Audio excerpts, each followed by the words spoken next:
Contratos de produção agrícola exploram produtores e provocam trabalho infantil.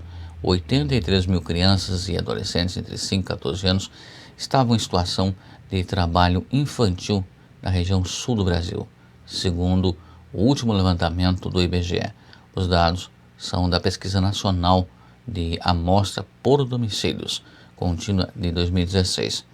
Apenas entre crianças de até 9 anos eram cerca de 9 mil trabalhando nos 3 estados, todas elas na área rural. É por isso que as condições de trabalho no campo preocupam a procuradora do Ministério Público do Trabalho aqui do estado, Margarete Matos de Carvalho. Quando a gente olha essas estatísticas, a gente percebe que a atividade na área rural é a que está em primeiro lugar, é a que se sobrepõe às atividades urbanas.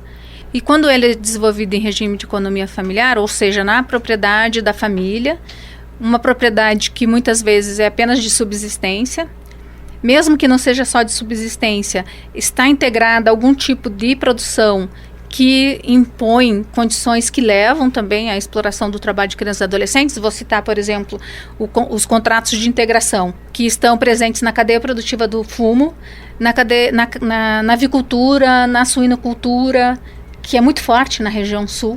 E são pequenas famílias que criam, porcos, criam aves para as grandes indústrias, e assim como o tabaco, para as multinacionais também. Segundo a procuradora, essa forma de contrato exige do produtor mais do que a sua força de trabalho e sua capacidade de produção. Esses contratos de integração, eles são contratos que impõem muitas obrigações. Uma delas é a determinada produtividade, uma produtividade que inclusive as próprias indústrias sabem que vai demandar um número determinado de mão de obra, ou seja, quantos adultos serão necessários naquela atividade para que as famílias cumpram com a produtividade exigida.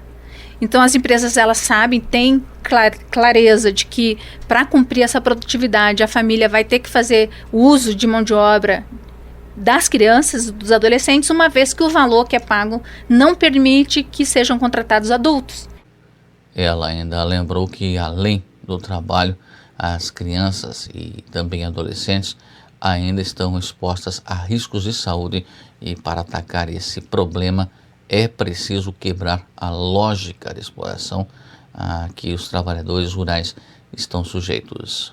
No caso, por exemplo, do fumo, há uma exigência de uso intensivo de agrotóxicos, comprometendo a saúde de todos que estão naquela propriedade, independente se trabalham ou não, porque nós estamos falando de uma área em que, ao mesmo tempo que se planta, do lado tem a casa. O pó, causa problema pulmonar, e o agrotóxico que não sai, ele continua ali dentro daquele ambiente. Então, você conhecendo a realidade, você já imagina, o quanto essas famílias, elas têm sido exploradas, e o quanto eles não têm o retorno do pagamento daquilo que elas colocam à disposição das indústrias. Então, por exemplo, no caso da fumicultura, o produtor, ele coloca a sua propriedade à disposição das empresas, coloca a sua força de trabalho, e a força de trabalho de toda a família. E só tem como remuneração o trabalho de uma única pessoa. A exploração, ela é muito, muito significativa, e aí nós precisamos sim elaborar e desenvolver estratégias de responsabilização de quem participa da cadeia produtiva, quem é que está lucrando com essa atividade mais do que deveria e deixando quase nada para quem de fato está produzindo, que são os pequenos agricultores.